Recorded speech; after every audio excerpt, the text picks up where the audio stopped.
Welcome to everyone. We appreciate that you are here present today. My name is Juan Luis. I'm from Spain, and together with my colleague Lenka from Slovakia, we currently serve in the COMECE Youth Net presidency, and we will be moderating this webinar. Good afternoon. We are pleased to accompany you through this webinar.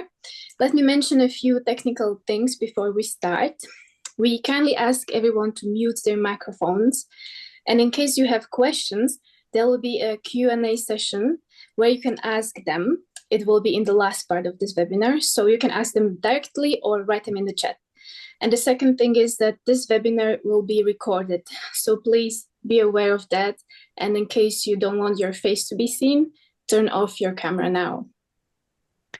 The topic for this webinar, security and defense, a highly relevant one for all Europeans, was proposed by the COMECE Youth Net, which is an advisory body for the bishops of COMECE, and each of our members represents its bishops' conference within the EU.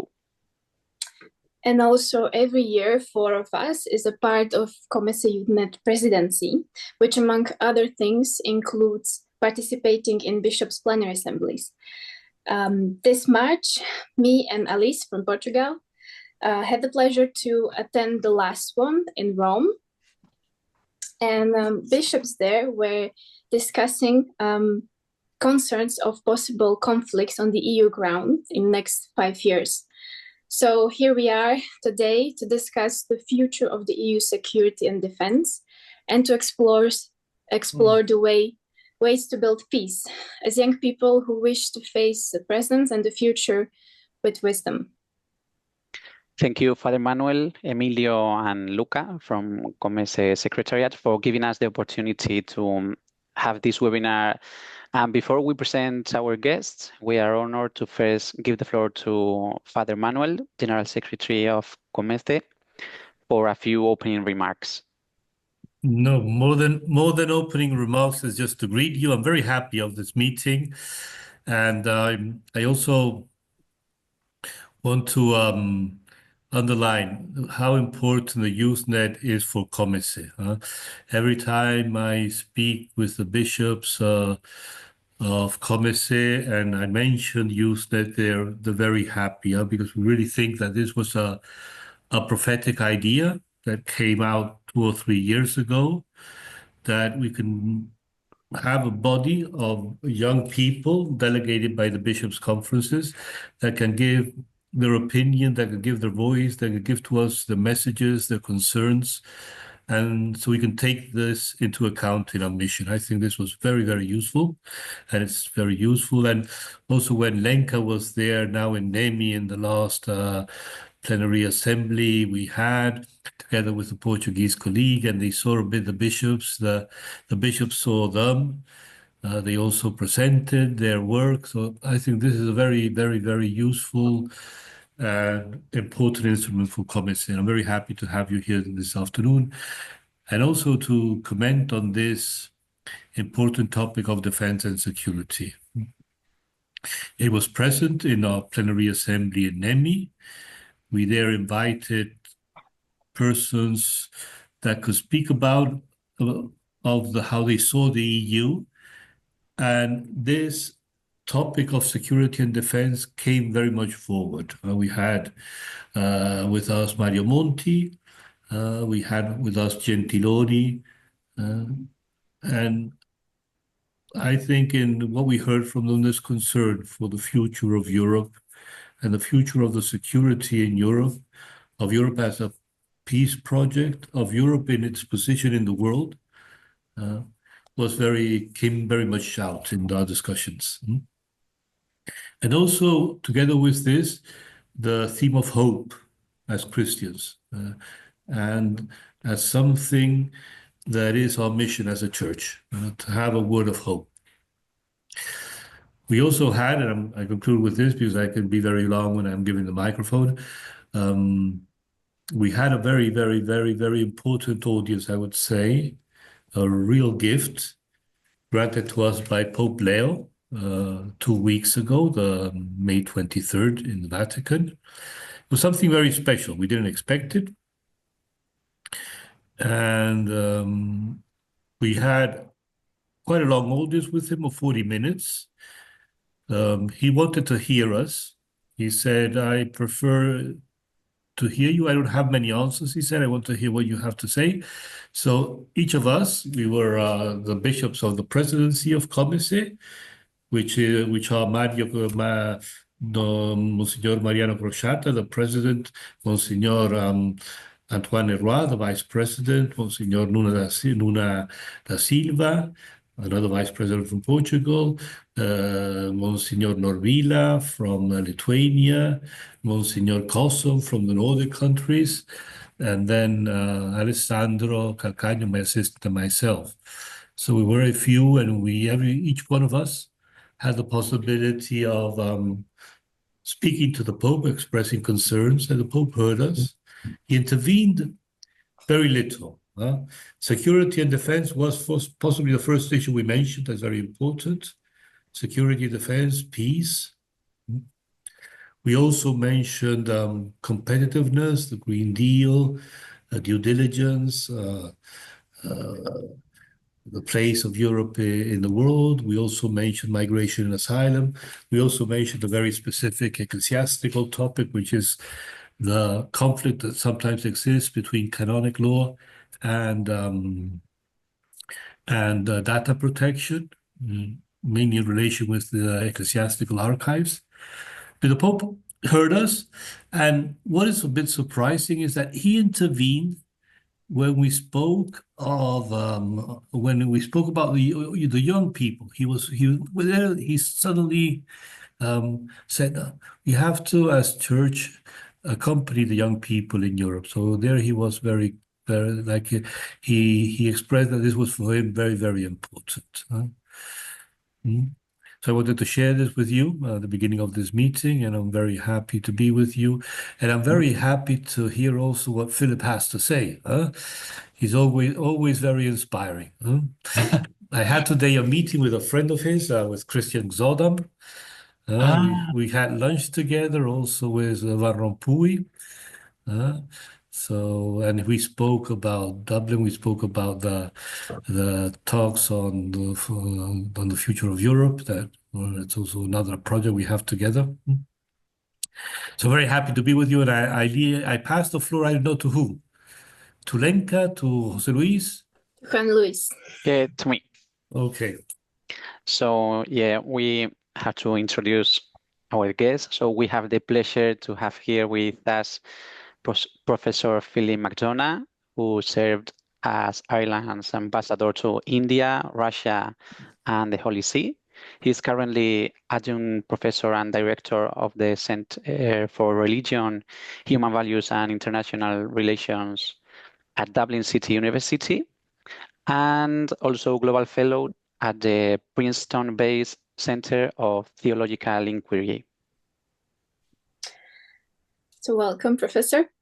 And our second esteemed guest is Mr. Krastio Preslavsky from Bulgaria, who's currently working in the Directorate General for Defense Industry and Space of the European Commission as Deputy Head of Unit responsible for programming of the EU defense industry programs. So welcome as well. Welcome, Mr. Preslavsky. Let's start with our first speaker, Professor Philip McDonagh. Professor, to set up the scene, could you introduce us to your take on the current global situation of security and defense? And furthermore, what inspiration can we draw from Pope Francis' final Urbi et Orbi message for the pursuit of peace and security? Well, thank you very much for the invitation.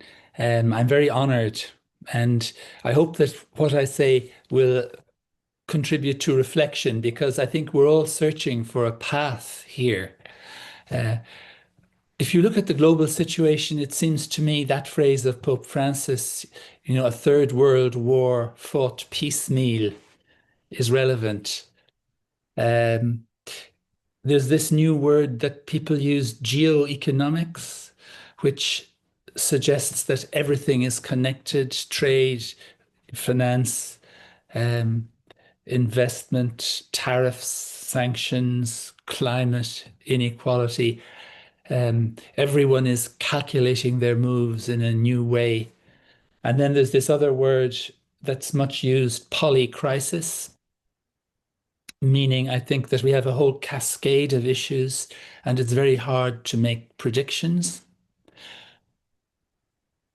Also, I think we have to mention AI and technology. I think the fact that Pope Leo took the name Leo, alluding to rerum novarum, and that he mentioned AI in this context is very relevant. I don't think we've caught up with all the implications of this new technology. Yesterday, I was in the webinar of Article 17 on housing, which was a very good initiative, I think, by the Vice President of the European Parliament with very substantive contributions. And that brought out the tremendous inequalities within the European Union, affecting young people especially. And then if we look at the wider world, we have the whole question of sustainability and hunger, which I think are interrelated questions. There are terrible statistics from the Food and Agriculture Organization about how many people are malnourished, how many people are living at the edge of famine, and how many people are dying of hunger. So in the middle of all of this confusion, then the question is, what is the Holy See saying? And the phrase that comes to my mind is, of course, una pace disarmata e una pace disarmante, a disarmed and disarming peace. And in particular, the connection between that vision and the whole problem of multilateral diplomacy. Pope Leo, when he met the diplomatic corps to the Holy See a few weeks ago, called for a revival of multilateral diplomacy. So I don't know what else I could say straight off about this, except maybe that we really need to go back to the Gospels or to the New Testament, back to our sources.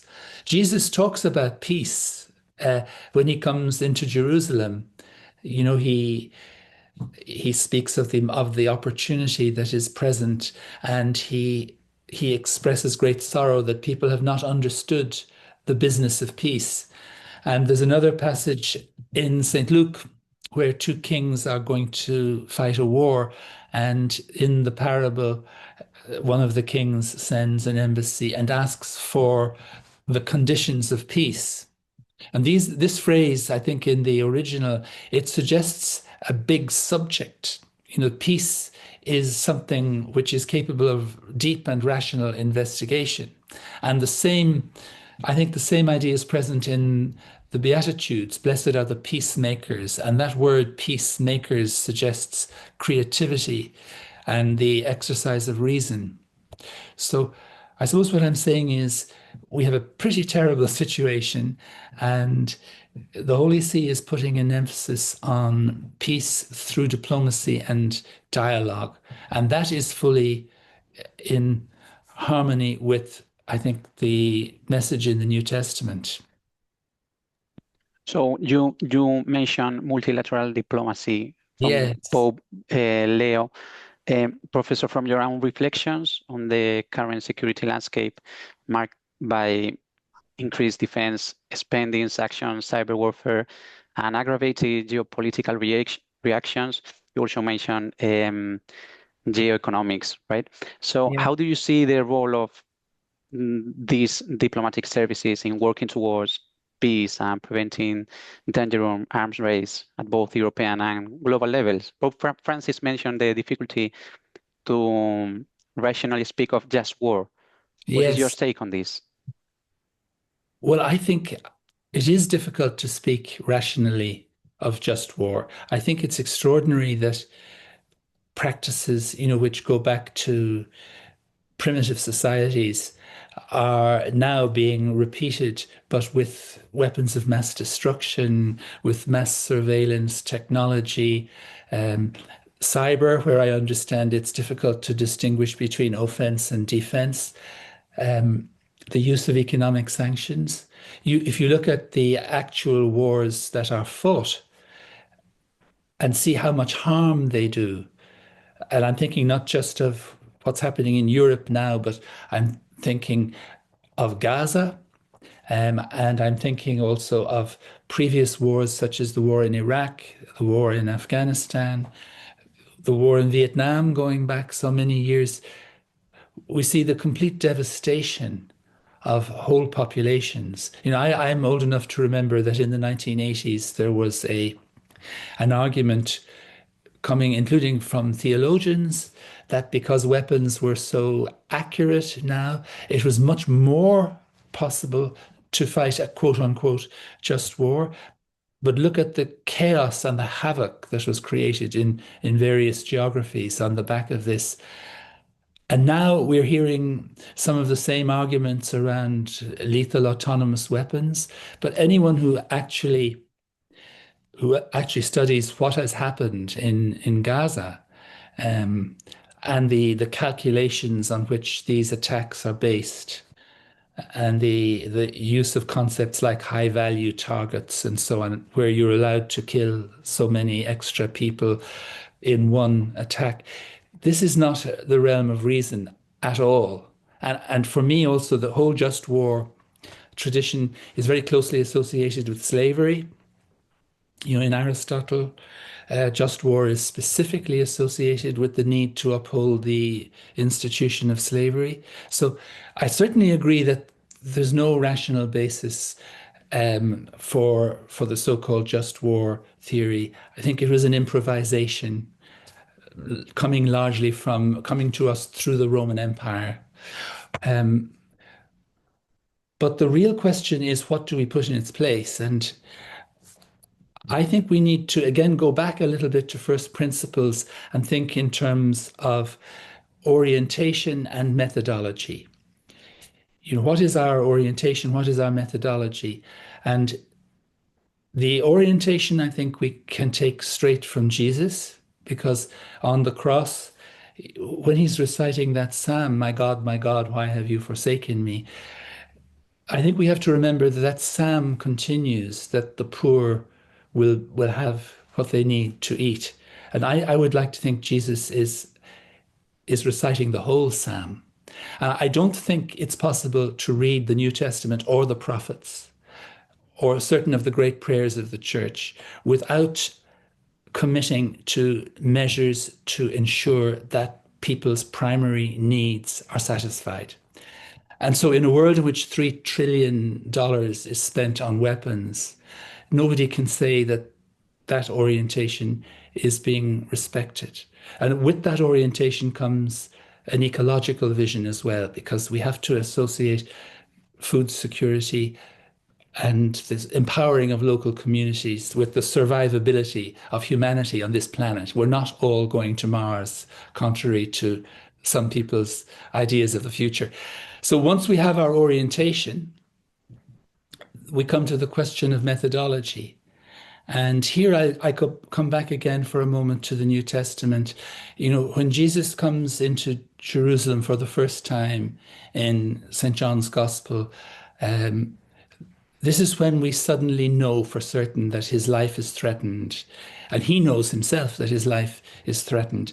And Nicodemus tries to intervene with the powers that be and say, should we not hold hearings? Should we not follow our own law? And then the authorities attack him and say, are you not also one of them, one of the people from Galilee? So they just refuse to talk to Nicodemus. And then Jesus, in his final passion, is brought into the house of Annas, and there's the episode where one of the guards strikes Jesus, and Jesus says, if I'm speaking what's wrong, tell me what's wrong, but otherwise, why do you strike me? So there's this motif in the New Testament of refusing dialogue. I think it's also present in the encounter between Jesus and Pilate. I think that's a very delicately described encounter, which one could discuss. But clearly, dialogue is present as a value in the New Testament. And so once we have our orientation, we have to have a methodology which allows for dialogue. And that's also subject to rational examination. It must involve interpersonal communication. You can't have a rapid round of bureaucratic meetings accompanied by no social interaction, which is how a lot of business is done nowadays. You have to have space for interpersonal relations. You have to have a long timeline sometimes so that proposals can be sifted. You have to have an agenda which focuses on the real issues. You have to focus on what the product of diplomacy will be. And I've been in some successful negotiations in my career. I would mention the Northern Ireland peace process, the end of the Cold War under the Helsinki Final Act, and the Law of the Sea Conference. But I've also been in some terrible negotiations, where nothing happens and certain issues are taken off the agenda before the talking even begins. So I think methodology is key, orientation and methodology. And in the present situation in the world, no actor is probably better placed to explore these ideas than the European Union. And I'm sorry to say, I don't see it happening at the moment. So you are talking about relations. You are talking about having an agenda, and yes, also yeah, and a framework. Yeah, and that framework. I have some quite specific, I would say, ideas of my own on this and what the European Union could do next and what would be the agenda. This is something that's not impossible. In fact, Father Manuel mentioned Christian Ksodam. I've had some discussions with Christian in the External Action Service about this. So talking about that relations and agenda, and maybe the European institutions are not doing well, let's say, right now. If I look at the leadership in the institutions, I'm personally very sorry by what I hear. There's so much communication on the social media. There's so much posting of short, sometimes very harsh messages. So Pope Leo has said, the language we use is very important.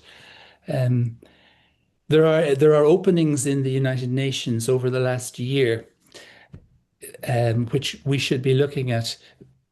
There's a whole agenda on peaceful coexistence, an agenda on the dialogue of civilizations, an agenda of hope, where I think Austria was a strong actor. So these are attempts within the UN to start new dialogues. And we should be investing in the study of these options. And then I think we have to understand that the European Union is not Europe. I've had conversations. You mentioned I was posted in Russia, but I've also had lots of conversations with diplomats from Turkey. I know Britain extremely well. I studied in Britain, and of course, Britain is not in the EU. And the US and Canada in the post-war period were considered part of the European political space. So I think we need a vision in which we persuade all these other actors to accept the European Union as the anchor of something very important, but not to make the European Union the only pathway to building trust and to building relationships within this wider geographical space. The European Union is in danger of looking essentially for a new form of sovereignty, which would just be like the sovereignty of big nation states of the past. And this, I think, would tend to obscure the original vision of Robert Schuman and others, which really accepted complexity in the context of active solidarity with others, including Africa, as the way in which Europe would be built. So there's a very precise point that I think the European Union should focus on, which is to be recognized within the OSCE. The Organization for Security and Cooperation, which goes back to the Helsinki process, is based on sovereign and equal participating states. And the European Union has never overcome that problem. So the presence of the European Union in the OSCE is a de facto presence. And I think it's been available for decades to get an agreement from the Russian Federation to recognize the European Union in the OSCE space as one of the main pillars of this space. And that's a diplomatic objective that's really worth pursuing. And I think it would bring the Americans in too, because there's so many question marks about how the current US administration looks on the European Union. I'm talking probably too much here, but ultimately, peace depends on relationships. It ultimately depends on the assumptions of influential leaders in different countries. Why is there no military deterrence between Denmark and Sweden? Because at one time there was, but something happened in the culture which has led to a situation where Denmark and Sweden are very relaxed about one another. And the whole vision post-war in Europe, as represented by people like George Kennan, the great American diplomat, was to replicate this across a wider geography. Confidence building is a word, which was used very much in this context. And we have to maintain that at least as an alternative paradigm of security. By that, I mean that I'm not calling for NATO to dissolve itself, but something has taken root over the last 20 years, an assumption that security is something that's delivered, if you like, through force across a region. It's a kind of product. And that's the wrong paradigm. I don't see how you can reach that paradigm through a reflection on our Christian sources. But let us say that paradigm is largely present at the moment. Then at the very least, it has to be balanced by an alternative paradigm based on relationship building, which is what the old CSCE was. But we, I'm sorry to say, as the European Union, have systematically reduced the importance of the OSCE. So the total budget, when I was involved, as I was, because Ireland was trying to promote a revival of the OSCE, the total budget of the OSCE was equal to the cost of one fighter aircraft. So it was reduced to a really tiny and insignificant organization, while other projects were attracting far, far more energy, far, far more funding. And I think we have to recognize that something went wrong and begin to correct that. I'm sorry for talking for so long, so probably I've said more than I should. I'm very interested in feedback and also to hear from Krastio and from others. I'm happy to continue as well if you want. No, I mean, you covered some of the questions we had for you, so that's great for us. So, well, thank you very much, Professor McDonagh, for your valuable contributions to our discussion. I look forward to hearing more from you in the Q&A session. Now I give the floor to my colleague Lenka. Yes, thank you, Professor. And we'll continue with our second guest, Mr. Krastio Preslavsky. So maybe first question for you. As a professional in EU defense, working for the European Commission, can you give us an overview of the current situation of the EU? What are, in your opinion, the main challenges in the areas of defense and security for us as Europeans today? And also maybe to clarify us, what does your job entails? Thank you very much, Lenka. Colleagues, nice to see you, even if it's electronically. I have a big challenge now, not only to explain what are the challenges facing the EU, but also to try to compete with the professor, because speaking after a former ambassador, a current professor, and a full-life Irish person, it is a triple challenge, believe me. And in the first 10 years of my work in the European Commission, I only had Irish bosses, so I know what I'm saying. Now, first, let me clarify that I'm a humble civil servant. So my intervention will be much more, how can I say, technical, even maybe bureaucratical. what the military say. Maybe the professor covered the strategic level, and now cover what military guys call the operational tactical level. So I'm a deputy head of unit in the European Commission service dealing with defense industry and space. And this is a relatively new service. So this is one of the most recent services of the European Commission. And maybe, although at the end I believe what the professor says and I say converge, just I think you hear a very different approach to the same questions. Because again, I'm no politician, I'm not a strategist, I'm not going to give you a vision. I'm one of the guys making things happen. So, and in the area of defense in particular, I think the professor said it very nicely and very diplomatically. It's not exactly a rosy picture. We have the return of high-intensity conventional war back to Europe. So at the scale that no one in the world has seen since the end of the Second World War. I live now and work in Belgium, and here you can see what are the consequences of, First World War, trench warfare, etc., etc. So now, unfortunately, in the news, we see things that we thought were in the past. Ballistic missile hitting a city and killing 10 kids. This we see every day.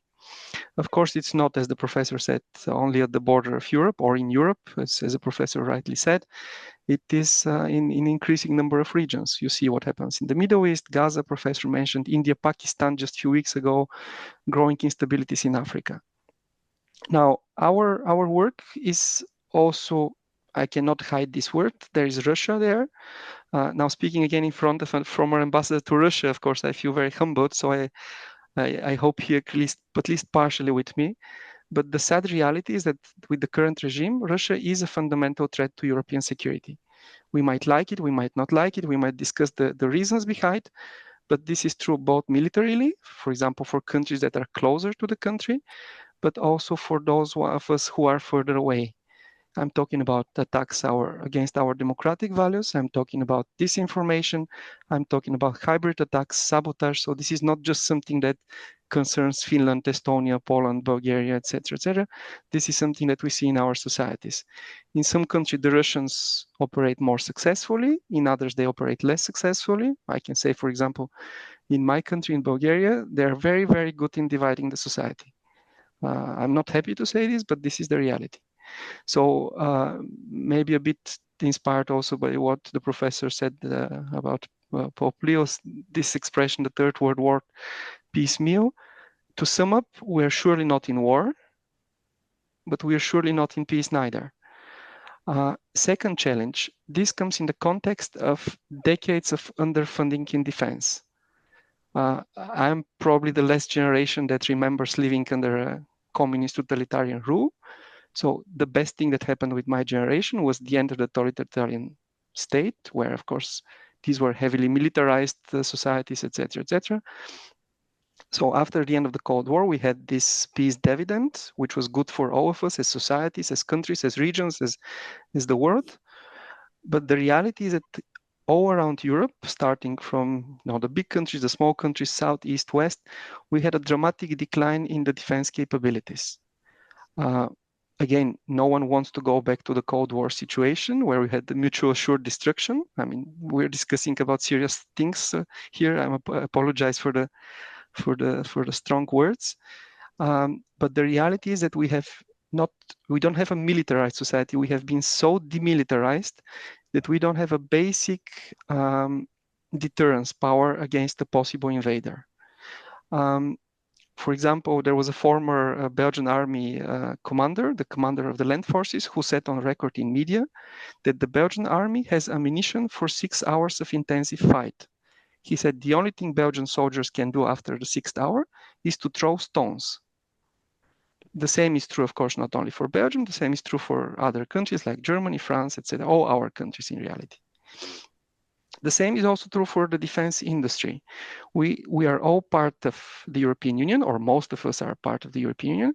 Big majority of our countries are also part of NATO, but still defense is a purely national competence, and this is the right thing, and it should remain like this. But this leads to huge inefficiencies in the way we operate.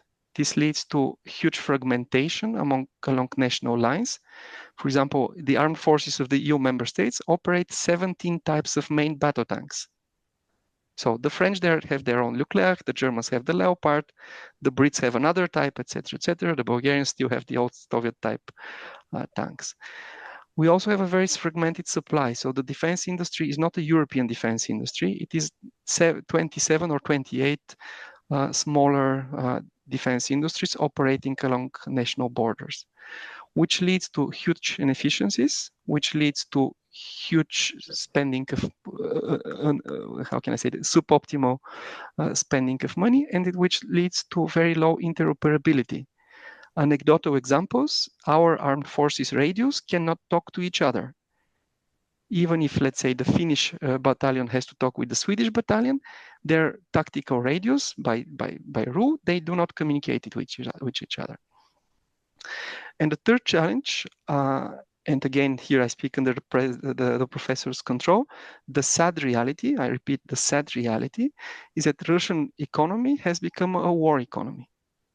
In 6 months, currently, Russia produces more than the whole German army has in stocks. Every month, Russia produces 120 tanks. Every month, as a comparison, France produces 0 tanks. Or if I take your countries, Spain produces 0 tanks. Ireland or Slovakia also produce 0 tanks. So we have gone to the other extreme where we are practically demilitarized. Another very important aspect, the war in Ukraine is, if you look at the mass and the use of material, is something unheard since the end of the world wars. The use of material, the people's lives, the most important thing. We're talking about, open source information, 100 victims from the Russian army every day. People killed, people wounded, people missing in action, etc. Not to mention the psychological consequence of those who survive. Not to mention, of course, Ukraine, etc., etc. Every day, if you follow Russian media, which I unfortunately do from time to time, you cannot imagine the level of jokes or the level of cynicism there. Every day there are jokes about the use of nuclear weapons, ha ha ha. Yes, we are going to occupy Berlin again, ha ha ha, and we're going to reach Paris. And yes, we will occupy the north of Italy because my villa is there and I want it back. This is the sad reality on Russian public TV. I also have many Russian friends, etc., etc. Don't get me wrong, but this is the narrative of the regime. Now, on the good news side, of course, more and more European countries, I believe all European countries, have woken up to the new reality. Some woke up earlier, others are waking up now, but Europe has the industrial, technological, and economic power to stand by and avoid any aggression. We have top people, we have top industry producing the best quality products, we have solid armed forces, which separate are very, I wouldn't say weak, but they are not, let's take the countries that we know best, or at least the 3 of us. We don't have exactly the strongest armies in the world. But of course, together we have a critical mass. So now that member states have awoken to this threat and they start acting, realizing that if we act together, we have all the elements to maintain peace, because at the end, this is what we want. Half of my colleagues in DG DEFIS are military people. So these are the people who know best the consequences of war, who realize best what new technology means for war, because there is no longer, just the front line. There is the drones, there is the ballistic missile, hypersonic missiles landing, in cities such as ours. So now the question is how to do it more clever, how to do it together, and how to do it more efficiently, more European. So this is a bit my remit, and of course, again, I'm a deputy head of unit, so I don't have this strategic revision that Professor can very nicely explain, and I'm happy to elaborate more on the different instruments that the European Union is now developing. I hope it was a useful intro. Yes, thank you. It's always so striking to hear about this reality. As you mentioned, this divided society and this conflict, what's happening, what is the role of the EU? What mechanisms does the EU have in place to enhance member states' defense and assist them during conflicts? First, I want to absolutely stress, defense is a national competence. And in the European Union, we have 27 independent sovereign countries that also have different perception threats. The perception threats in Narva or in Tallinn is obviously different from the perception threat in Dublin, if I can speculate with Ireland, Professor. The perception threat in Cyprus is clearly different from the perception threat in Portugal or in Madrid.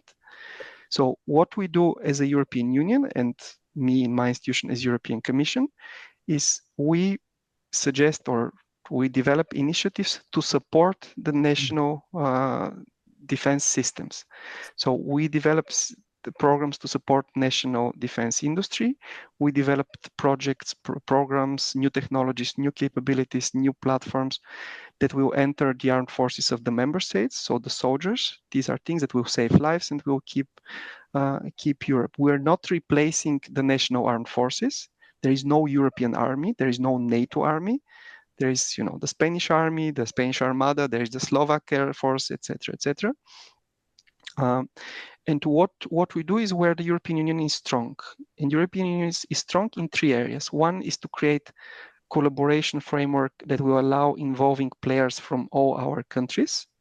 So that will allow a clever company from Slovakia to collaborate with Indra, let's say the Spanish company, to collaborate with the Research Institute from Ireland, and with the French, let's say, or with Airbus, to develop new solutions, new technologies.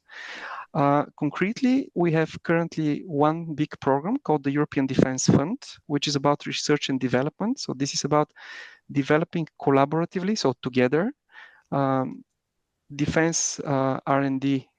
So these are defense R&D projects, basically next generation capabilities, next generation platforms, next generation technologies.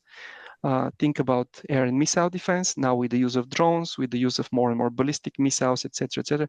This is an area that for 30 years in Europe was completely forgotten. So our cities were completely unprotected. So we are supporting industry to develop solutions. Another area, again, very unfortunate in the context of what Russia does in Ukraine. Again, this huge mass in Ukraine, we have 1,500 kilometers of active battlefront.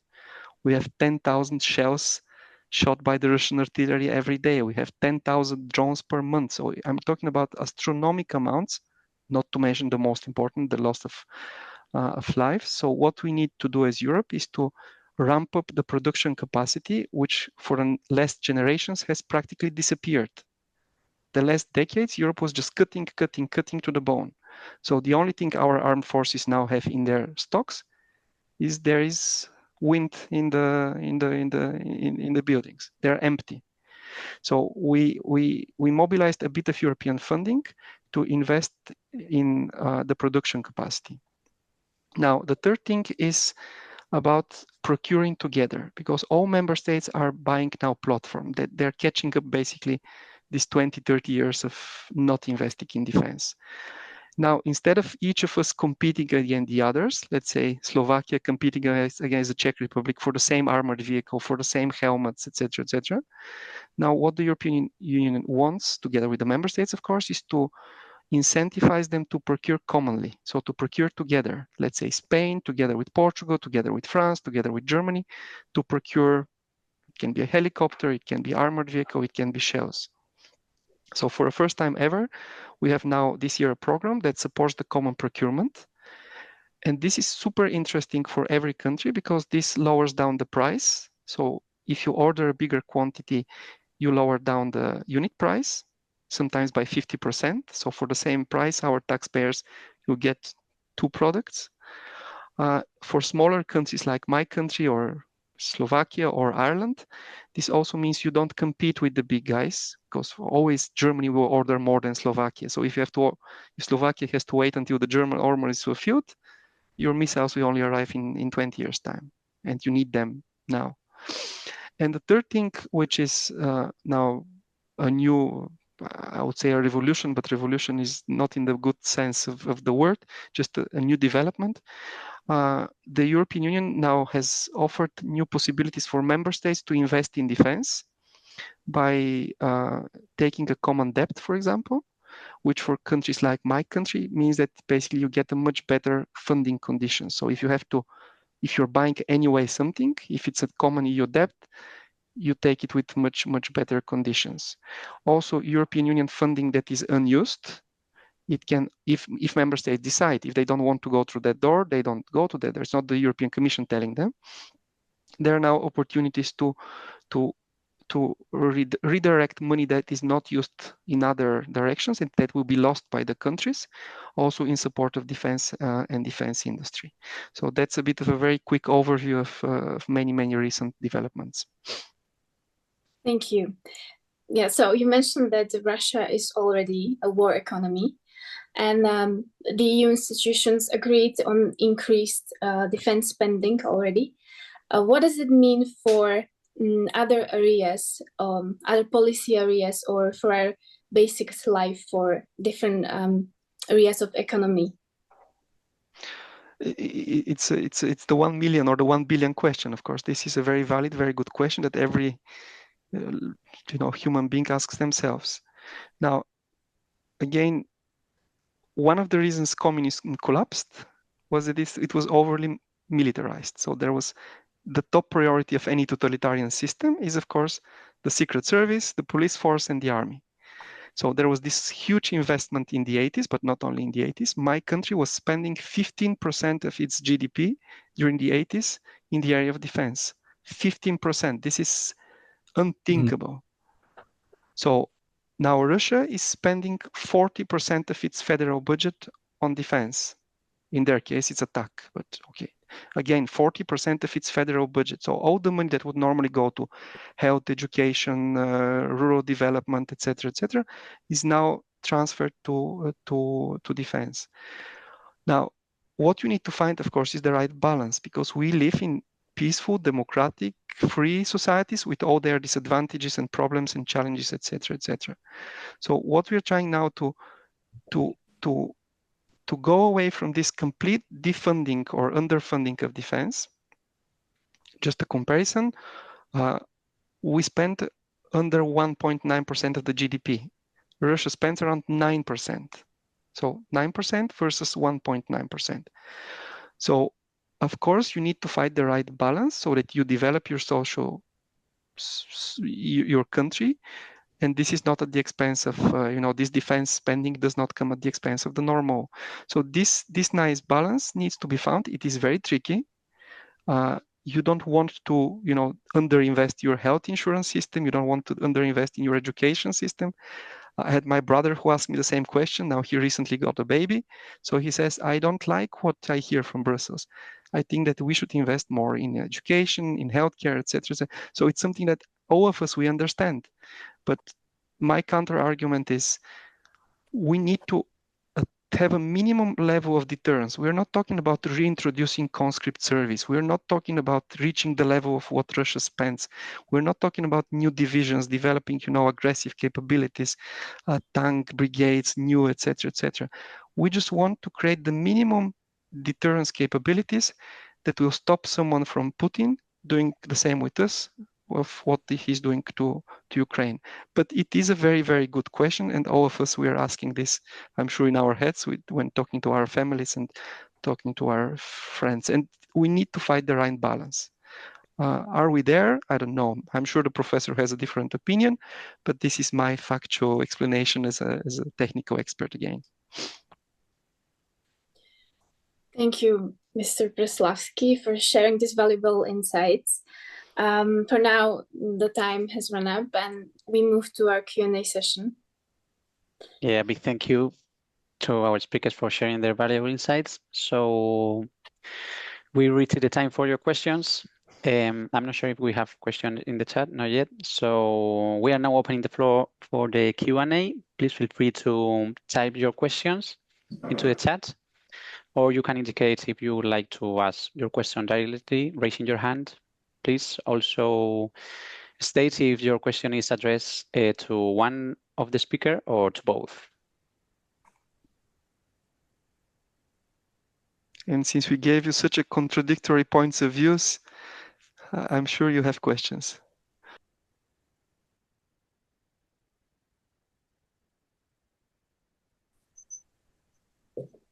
Alice, I see please. someone has raised the Yeah. hand. Alice? You have the floor, Alice. Hi, Thank you. everyone. Thank you so much, Mr. Preslavsky and Professor McDonagh. I am the representative of Portugal in the presidency, and my question for you today is, considering everything that has been talked about, how do you think we can create, well, how can I pose this question? Well, how do you think we can promote this idea of that's defense and security? It's a subject that is very important without making people becoming militarized. So to say, how do we promote defense without promoting war? Something like this, or without promoting war values. And it's for the both of you.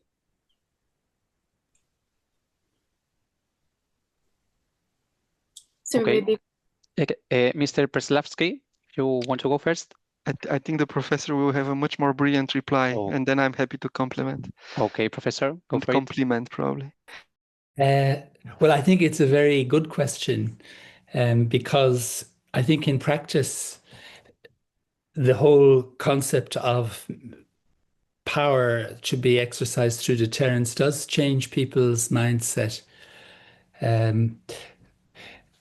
There are possible ways of creating a capability in the military area, as we saw with the Petersburg tasks many years ago in the European Union, where you are creating capacities that can be used for operations, you know, to bring peace post-conflict, or to rescue people drowning in the Mediterranean, or various other practical things, or to deal with cyber attacks. You can, of course, have a defense industry which is related to a number of perfectly understandable tasks.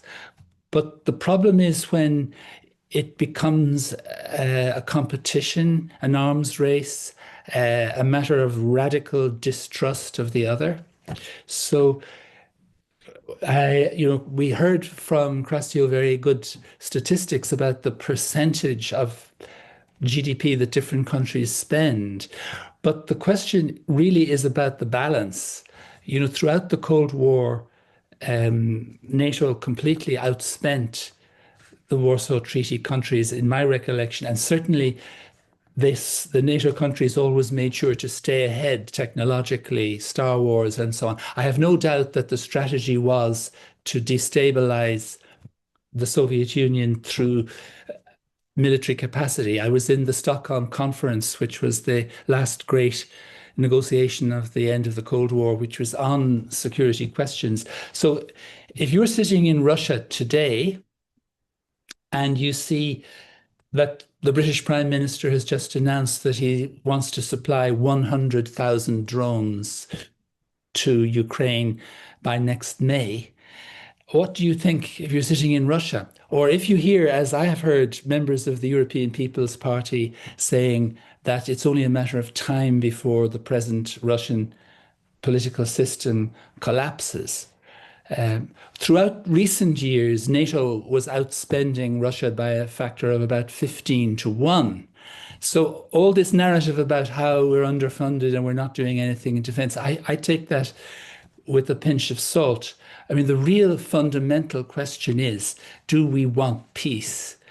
Or do we want some sort of geopolitical victory over the Russians at the moment? But it could be somebody else. Now, the Russians, you have to ask exactly the same question to them. There is a radical mistrust. So our problem as believers is, you know, how to create some kind of dialogue so that you won't have this mutual competition, mutual contempt, which gets worse and worse. I just have a little quote here from the Financial Times in London, an article written by 3 journalists. The prospect of huge investments in defense has also fueled hopes Germany could halt its industrial and technological decline by helping manufacturers and engineers find a new purpose and new markets, with positive effects rippling through the Eurozone. So clearly in countries like Britain and Germany, there's more to this than defense. And in the US, we've seen throughout recent decades, the investments by the Pentagon in defense were used to create a competitive edge in all kinds of other sectors. So I would basically agree with what the questioner has said, that our mindset changes in a very dangerous way in this kind of situation. I want to talk at some point before we finish about Northern Ireland and about an Irish perspective on security, because it's a very hard-earned perspective against a history that has been as difficult as that of any European country.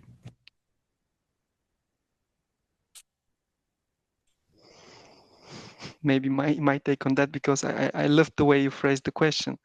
That's indeed that's a tricky one. How to make defense without preparing war.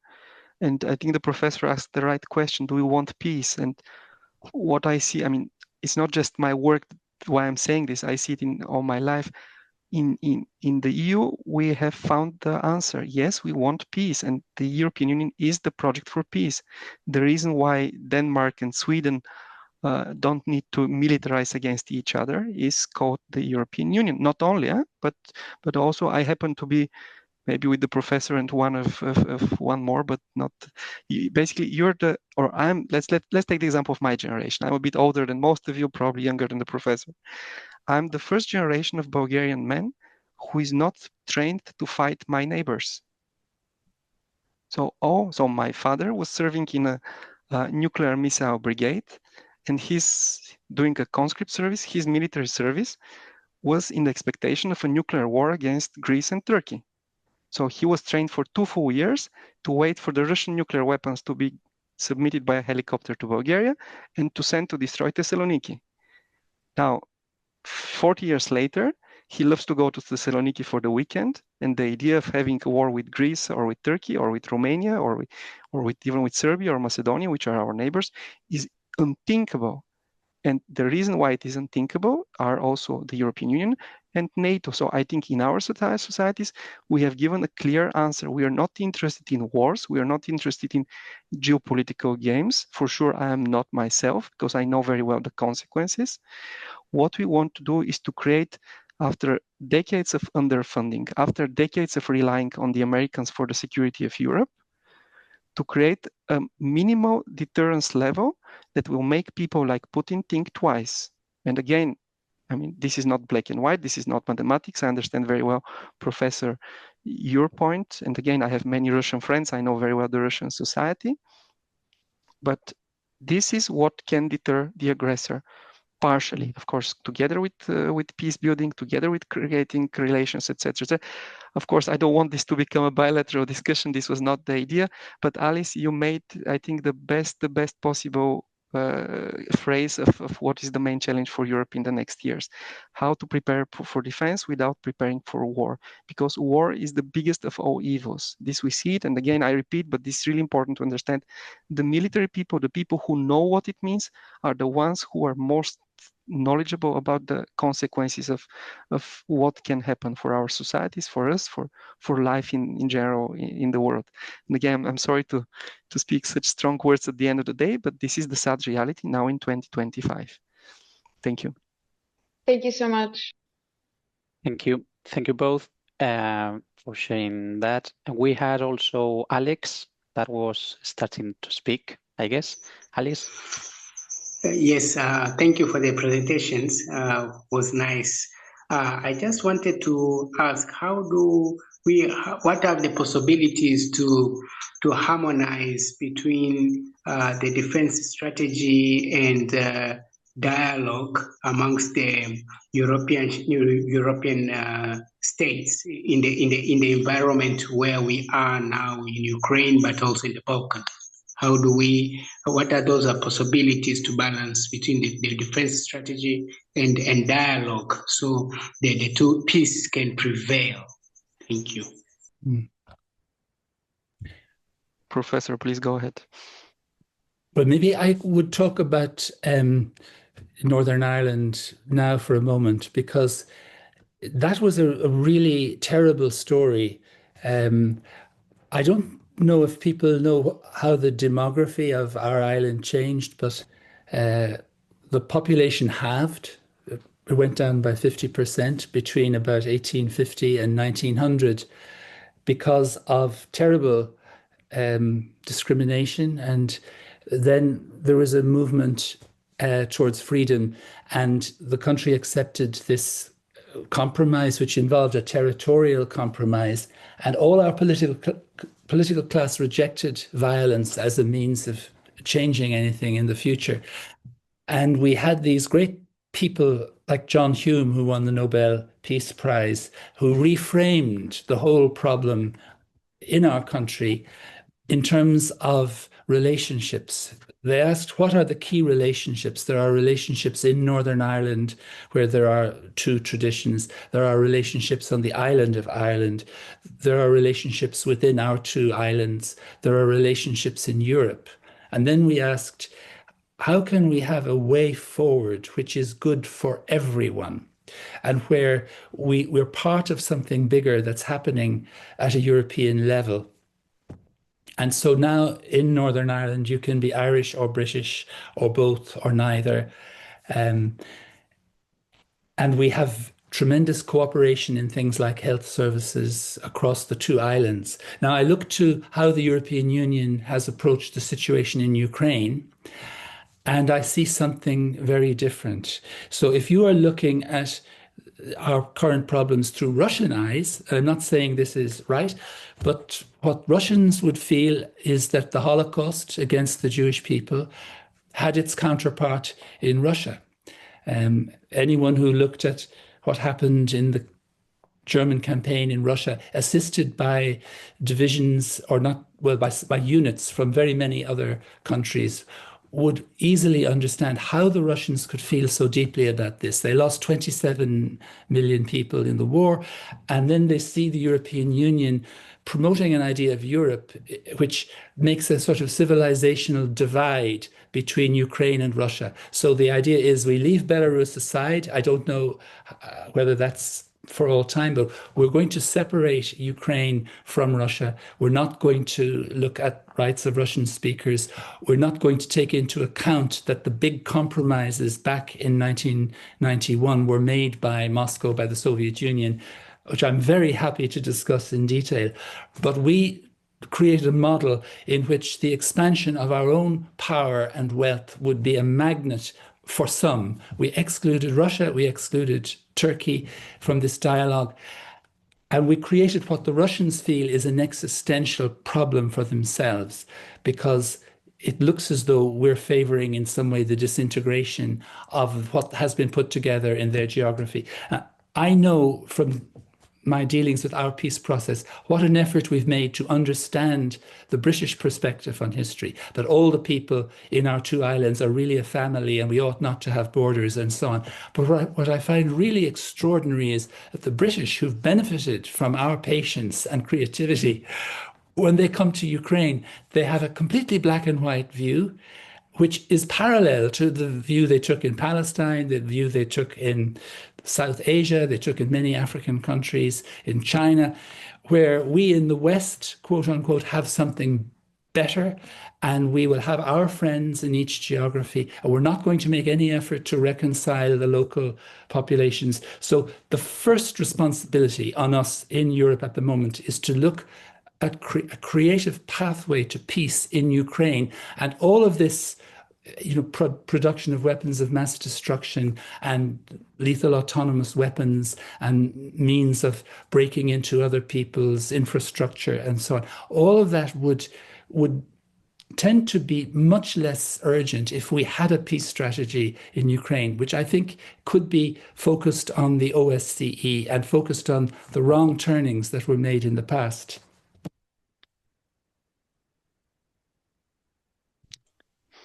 Okay, maybe my perspective will be not surprisingly a bit different, but at the end, I think we all say the same thing, but from a very different angle, because we all agree the most important thing is to keep the peace. And maybe I can elaborate further, because there's a question also in the chat. How can we avoid entering a new Cold War where Europe and Russia both strive to be strongest military-wise? We don't play this game. We are not in the game of competing with Russia that Europe becomes the strongest military power in the world. This we have tried 100 years ago. We fought all the wars as neighbors and then as in different coalitions, etc., etc. We know it doesn't work. We have learned this lesson. Now, Germany has learned this lesson. Italy has learned this lesson. My country has learned this lesson. I hope the UK has learned the lesson with Ireland. And I'm sure Ireland is not an imperialistic state now, so surely Ireland has learned the lesson.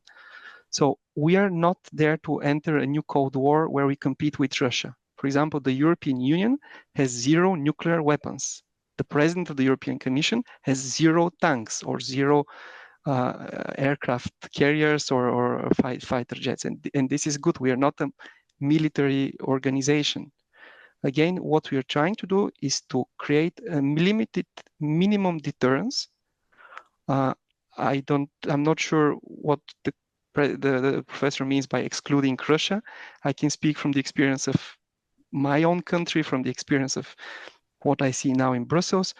None of us dreams about conquering Russia. None of us has bad intentions about Russia. I have, again, many friends, and it is the Russian people who are suffering most from the current regime.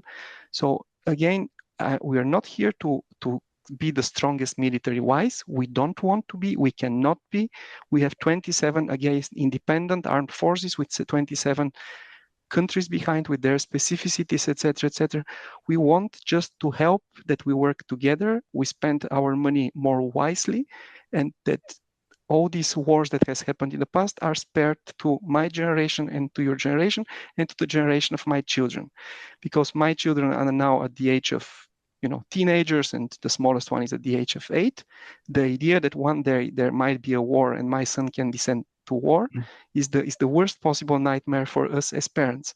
But when you see the stories of all the poor refugees from Ukraine, kids without parents, kids whose schools were destroyed, whose fathers are mobilized, killed, destroyed by a dictator who wants to keep the power, which is the sad reality. The Russian aggression against Ukraine is because Putin wants to remain in power. This, I want to avoid that this is happening in Europe. And I'm sure we all agree on this common goal. But again, it was, really good question. So I'm really stimulated to participate in this discussion, to hear the real concerns of people, which are totally valid. We are talking about complicated, difficult, and dangerous issues, which makes the conversation interesting, I hope. Thank you. Yes, thank you both. So maybe, Professor, if you want to maybe elaborate some more about this peace strategy towards Ukraine and Russia, as also former ambassador to Russia. Well, I would be very happy to circulate a paper that I've written, if you like. I think, first of all, we can't argue that we in the European Union have no record of violence. Yugoslavia was a series of conflicts where great mistakes were made, and roughly for the same reason as things went wrong in the former Soviet space, that we took a very simplistic view of what was required, and we applied the principle of self-determination basically to Bosnia at a certain moment without regard to the juridical framework that was then present in the country. And our member states have been involved in huge mistakes, in Iraq. At the moment, Germany and the UK are supplying weapons to the Israelis for what's being done in Gaza with no serious pressure. The Commission is in a very weak position morally. History will look back and ask why we never intervened in a situation which is much more striking than any other situation in the world today. I think we have to recognize in the Gospels, when we come to these discussions, we have to look into our own hearts and pray for forgiveness for our own sins, and not imply that the other party is a completely unacceptable partner for dialogue. So it seems to me there could be several strands to a peace process. Obviously, some kind of ceasefire on terms is necessary. Just to demand a ceasefire with no assurances of what happens next is not how these things happen. If you look at our own peace process, the talks about talks, which led to the creation of a structured negotiation, took a long time. So I think if our political leaders in the European Union would stop sending out messages every day on X to say that there's bad faith on the other side, and would start actually thinking about what are the conditions under which we could have a lasting ceasefire, that would be important. And then I think we have to look at the macro of Europe at the moment. We are not Europe. Russia is also a European country up to the Urals, and the Russian Orthodox Church is a Christian church. And we cannot excommunicate them at the drop of a hat, as we say in English. So we have to look at the big picture. Where is multilateralism today in the world? And what chance is there of multilateralism in Northeast Asia or in the Middle East or in the African Union or in Latin America if we don't have some multilateral strategy in our continent, which would be the revival under some form of the OSCE or the CSCE or some framework for dialogue? And then you have to look at the issues under the baskets. Now, Krastio mentioned that we have no ill intentions towards Russia, but we have cut off all these imports of energy in a way which is very damaging to our own populations and is intended to damage Russia. We've introduced these massive sanctions. If we could destroy the Russian economy, we would. So the economic side of European diplomacy from the beginning, from Helsinki, was about cooperation in the interests of peace and in the interests of humanity. And we have completely broken faith with that agenda for several decades, so that this dimension of the OSCE virtually ceased to exist. Then there's the human rights agenda, where we were very active, I'm sorry to say, in promoting these new issues around gender, which we may be right, we may be wrong, but they're not in the Helsinki documents. So we basically abandoned the dialogue on human rights as that was defined under Helsinki. And then under arms control, we don't have a very good story to tell. And then under principles, you know, the Helsinki principles are very sophisticated in terms of all the different balancing factors, territorial integrity, self-determination, non-interference, and so on. We could go through all 10 principles and show how we're not on the right side of all these arguments. Now, Krastio mentioned about Russian information campaigns in Europe. Do we seriously believe that Western countries operating in other geographies abide by the Vienna Convention on Diplomatic Relations? You know, that's not a believable proposition. So I'm just saying a ceasefire, a macro picture which would be of value to the rest of humanity, and then an agenda focused on the traditional agenda of the CSCE, and then a negotiating product to be produced gradually in terms of confidence building measures. We've seen confidence building measures now over the release of prisoners, but there are many other confidence building measures. So we've got to try to find some common ground with the other side, bearing in mind that they are actually human beings like ourselves, and we too have faults. The whole root cause, in fact, is it's this terrible sense that we in the West somehow own history. You know, the end of the Cold War was seen as the end of history, where we had the final form of government. We've forgotten that the United States, Canada, and Australia as countries were built on the expropriation of the indigenous people. We've forgotten what was done in Africa. We've forgotten that 10% of the population of China became addicted to opium as a big commercial project of the British Empire. We've forgotten all this. Most of the world wants a form of reparations. They want the Sustainable Development Goals to be implemented in the light of a true narrative of world history. And we can do that now. The European Union has the resources to lead that process now. It would cost much, much less than this so-called rearmament program, we could make friends for the 21st century. We could make a real contribution to world peace. And if we don't, we're not going to do better. You know, there are countries in Africa where the EU mission has to live in a compound. They don't even dare to come out the door.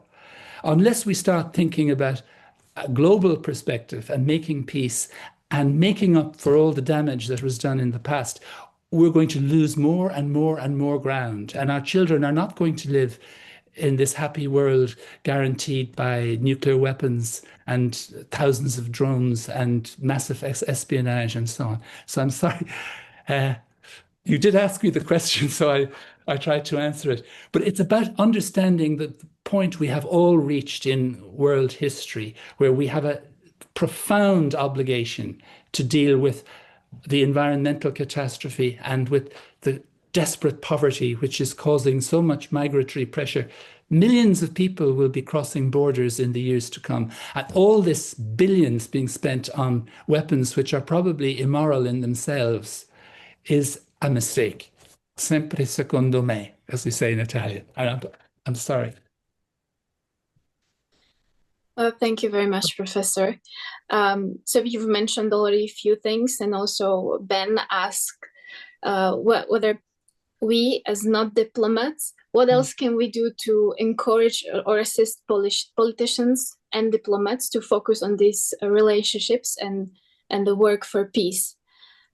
Maybe you mentioned that we cannot forget our history, what we've already done, but can you maybe list some other things? And also, Mr. Preslavsky. Well, I think Article 17, you know, of the Treaty on the Functioning of the European Union is a very important space. And now I think the European Parliament is using it much more creatively than ever before. So they had a meeting on housing yesterday. They're going to have other meetings, so we could ask the European Parliament to hold meetings on substantive subjects, you know, which touch on the present crisis in our own societies and in the wider world. And then we could ask for good periods of notice in advance so we can prepare for those discussions. And we would ask them then to prepare reports of these discussions, because up to now there's no product or preparation of the discussions under Article 17. That's just one thing that comes to mind. Okay, thank you. Mr. Preslavsky, do you have just like an advice for us young people? What can we do? I have 2 teenagers at home and a third smaller kid, so I have long given up the idea of giving advice to younger people what to think. But I think what you just saw is an excellent lesson in European, not only European Union, but European collaboration. Because I think what the professor very nicely said, it is very important to understand each other and to be able to listen to each other. And this is what is missing to a big extent out of, apologies, I will use the word EU, not Europe, but this is my daily work. We have made something unique in the world. We have 27 very different countries coming from very different cultural history, very different historical experience. The examples that Professor gave from a Irish, if you want, British perspective. For me as a Bulgarian, I would give a completely different angle. I would say, yes, but for example, our part of Europe was part of an Asian empire for 500 years. I never dreamed about asking Turkey for reparations. So we have such a diverse and different experience from all our countries. And the unique, beautiful thing in the EU, and I truly believe in that, I don't just say it as because I work for the European Commission, that we have found a way to listen to each other and to respect to the other person's opinion. I do not necessarily agree with everything that the professor says, but I have learned a lot from hearing his opinion, his much more strategical view. And this is the one lesson that I hope you will at least a bit remember. we are all human beings. Doesn't matter if you're here, if you're Russian, Iranian, Chinese. Again, I grew up in a communist regime. I was, as a young kid, I was forced to be part of the communist youth organization. There was no, like, all the Germans born in the 30s were part of the Hitler Jugend. So it's not, but we are all human. So we should be able to listen to each other, to respect each other, and find a way to understand each other. In the EU, we have managed to do it miraculously with all our problems. I mean, if I take Slovakia, because you're in the picture, you have had your share of problems with your neighbors. My country, the same. Ireland, the same. And if we manage to extend this further than the EU, this can make the world a much, much happier place. And I hope with my work, and I'm sure with the professor's work, we're making a small input for this to happen. Okay, we got the very last question as we are coming to the end. So Emilio, go for it. You have the floor. Yes, I mean, Krastio already sort of gave the very good conclusion, I think, so I don't want to keep it long. I was thinking a lot, especially when the Russian aggression war started, about cultural diplomacy. And I'm asking myself, first of all, what can we do? But this has already been somehow addressed by Krastio. What can we do as to foster cultural diplomacy, and what can the European Union do in that sense to make sure that there are better relations? Because I feel that maybe a lot of what has happened and what we've come to at this point of time is a result of maybe an absence, or maybe let's say an impoverishment of these relations, these cultural relations, that in the end also allow us to get into dialogue, to get into exchange, and to understand the perspective of the other towards us, and our perspective even more in relation to the others. So my question is really, how can we restart with this cultural diplomacy? How can we build the basis for such atrocities not to happen anymore in the future? Because I'm working on education, working on culture, and I'm always thinking that if we want to avoid, we have something in the future that has happened and it's very bad, that was happening in the past and what is happening today at our borders, then we have to work from today on the grounds and setting the basis for that. This is just a very simple question. I mean, simple but complex question. Professor, please go ahead. Well, I fully agree with that. You know, that's you know, the story about Primo Levi when he was in Auschwitz and he had another prisoner beside him, and they found they both knew Dante, and they recited together "Fatte non foste per vivere come i brutti," etc., so that culture maintained their dignity in the worst possible circumstances. And I mean, the cancellation, I don't want to go back to my previous line, but the cancellation of Russian culture in parts of Eastern Europe is a scandal in itself. I think we have to keep culture as the shared, you know, heritage of humanity, and we should make a huge effort to understand other people's culture. And then once we have a direction of travel in our politics, which we don't have at a global level, then education can really play its role, because young people can be gradually helped to see what that direction is. In our Western societies, we've made freedom into a value largely detached from a sense of responsibility and community. You know, I think a young person in their teens, they gradually take responsibility for sharing in a culture. That's how it should be. One generation somehow introduces the next generation.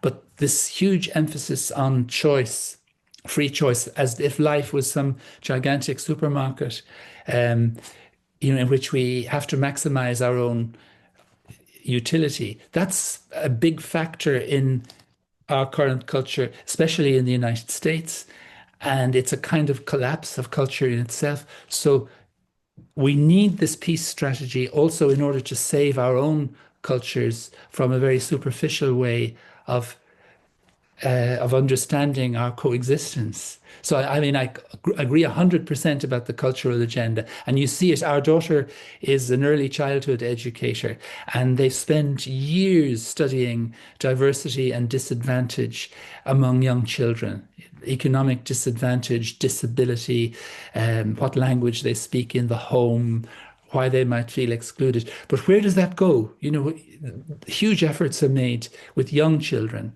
but then the higher up you go in life along the ladder, the more competitive and the less of a shared culture there is. And this is also relevant to Russia-EU because, again, Audi alteram partem, the Russians feel that we have been imposing on them a Western cultural model. Now, I have no particular brief for the current Russian leadership, but I'm just saying there is a big cultural aspect to this breakdown of communication between Moscow and Brussels. Well, as I said at the beginning, I have a triple challenge to compete with a professor, ambassador, and an Irish person. So it's really hard to add something to, because I totally agree with you. You know, understanding each other is key. And the beautiful thing for your generation is that all the doors are open. Of course, there are new challenges, there are new dangers, etc. But the chances that my generations had, or if I can speculate, the professor's generation had, you have much more chances to see the world, to travel, to learn about the others, to understand what the others think.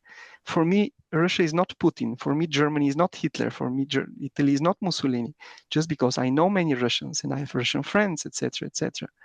But what I have learned, and maybe this is the little nuance that differs from what the professor says, there is also a limit to this openness and this learning what the others are doing. We are all here also connected to some extent via the Catholic Church. My family, I come from a largely Orthodox country. My father is Catholic, my mother is Orthodox. But what happened the last time the Russian army visited my country? Basically, all the priests that were part of the small but beautiful Catholic minority were either killed or sent to prison. So this meant churches were closed, monasteries were closed. When I was a child, Christmas and Easter were not public holidays. So my parents were telling me, okay, we celebrate now Christmas, but don't tell this at school. So you cannot imagine how this impacts someone who is 7, 8 years old. To be told at school, at home, don't tell this at school because they don't have to know that we celebrate Christmas. So yes, we have to learn about each other, but we have also something precious to protect, which is the European way of life. And I think we have to do it. And, you know, also protecting means also being able to defend when there is an aggressor knocking at your door. And on this very positive, in brackets, tone, maybe I'll stop. Thank you very much. Well, thank you. We've reached the end of our time together. We covered a range of important topics today, starting with Professor McDonagh explained about our foundational orientation, that is Jesus, and focusing on our key methodology, which is dialogue. We talked about a lot about dialogue. We also discussed the complexity of multilateral diplomacy, the challenging issue of cultural cancellation that also Professor McDonagh mentioned, and the crucial balance of preparing for defense while avoiding a war mindset, as Alice from Portugal explained, and Mr. Preslavsky focused on having the minimum capacity needed to deter aggression, so stopping someone from attacking. We appreciate the opportunity to discuss this point with you. The floor is yours, Lenka. Yes, thank you, everyone. You can always come back to these very important insights because this webinar will be uploaded on COMECE website in the next days. And so, Professor and Mr. Preslavsky, thanks again for expertise. We have to say goodbye. It was a very nice time. Maybe if you want to add anything, the floor is yours. No, I just remember from the end of the Cold War a conversation with my Bulgarian colleague, whose name was Ivan Krastio. I don't know if he's known, and a Finnish diplomat. And I said, you know, in my country, many mothers want their sons to be a Catholic priest. And Ivan, who is from Bulgaria, said, well, in my country, many mothers want their sons to join the Ministry of Foreign Trade. And then the Finnish diplomat said, that's why in Ireland you have so much of a problem with the church and why those people in Bulgaria can't sell anything abroad. So a Cold War joke. Thank you. I think finishing with an Irish joke is the best possible. And thank you very much for inviting me. I hope it was useful and interesting. And if not useful, at least interesting. And I hope to see you one day physically, because of course online participation has its limitations. Professor, thank you also to you. Thank you. Our thanks also go to the COMECE Secretariat for making this possible, and the COMECE Youth Net for bringing towards this topic. We hope you enjoyed the session. Just a reminder that the recording will be available on the COMECE website shortly. Thank you, and we wish you a good evening. Bye. Thank you. Bye. Thank you.